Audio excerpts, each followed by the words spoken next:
Welcome back to my channel. Tuna hi to sim khat an ngai kit diu hin chi to sim min chu le nei da la hin ti ki chat ta ti la to sim hi chi to sim sei ma sangwin chi ka channel la nong lut ma sat hi le nong sit nei te in like subscribe min bor pe diwin khin ti ma ve to sim na pan ta hi te ni khat hi ki jong hulin ka chin hi chi ka chin gu chu hi le mazal kai ding chu ka hi mazal kai chun cho ding thil tampi ka nei ji chun phat hi na bang in kamang thei ta pun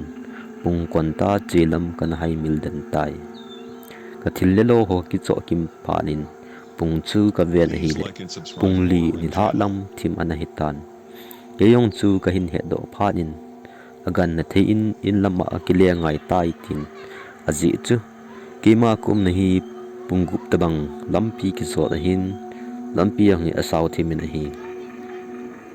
Kijong chu ka ki pat do tai lampia ka che jing lai chun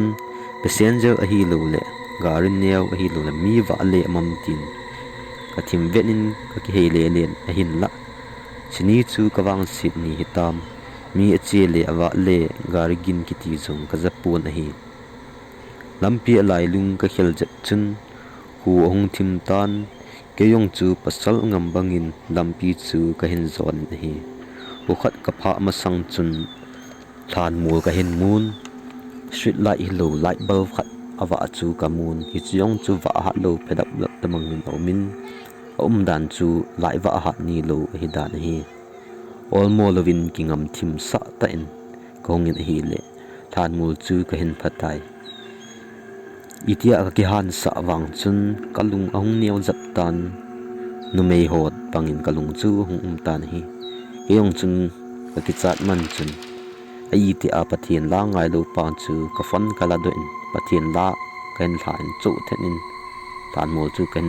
pal tan hi tan mul ka hin pal chai chun chom khat ka che jo ven hi le kusung yong chu ka hin phan kusung yong chu ka hin jot chai pha chun dam lin lai ta khat na ka che chen hi le chom khat jo vin gari accident khat lam lien ta activa khat accident chu ka hin mutan hi activa ng chu atel le jingin huma athim ji chung mihim diham ole pasal diham nu mei diham chapang diham ka he thei pun kyong chung ka chin akim lampi chun ka chin ka ve le len a hi le nu mei a hi chu ka hin he do e chu pha chun ata sa patien ka ve a hi le a oi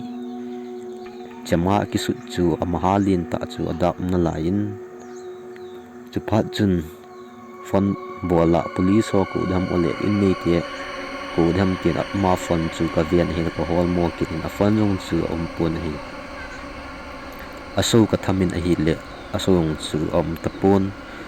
chi thi si ka boi pi lai chun jan chu ka het lo wang in anagei mong mong hi tan tin kumna akun chun thilgin ka hin japan tan hi keyong chu don selovin ko min hi chipet chun kining changlo in mihim ka gin ki thong lu a ka chu ka hin za in ki pasal sa pa jong chu ka timul ahung do loi loi in ka lu yong chu alien be chu min ka hin hen a hi ke jong chu ka kin to ki chat ka thu le pi bolding ham jong ka heta pun thilong boy pi ding ham ole jam ding ham jam lo ding ham tin kalung ka gel tan hi ke yong chu a chainan kong ki gel tan jam di chu ken gel tai ha jamin kong jamin hi le kanung lang a him alim ki chen lo vom le lu khat tul tong khalowa kamun hi le ke yong chu ka ki chat bal ji chun ha jamin kong jam be na hin ham in kusung ka pha di kon chun kalung amung dom tai ka kinung he in ka vet le ading den chu kamun in ka pha chun kanul ka pa kwat hong dingin ka ko ven he le kanu chun ka ko no za pha chun kwat in hon pin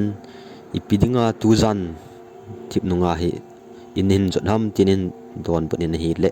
ke yong chun seding ka he lo ji chun ka thil tho ho ma ki sei le wating amazing ni in ti kha ding ham ka ti ji chun ka sei ki tapon ka im tan kaloi ho ko ma kong ki ban pa ji na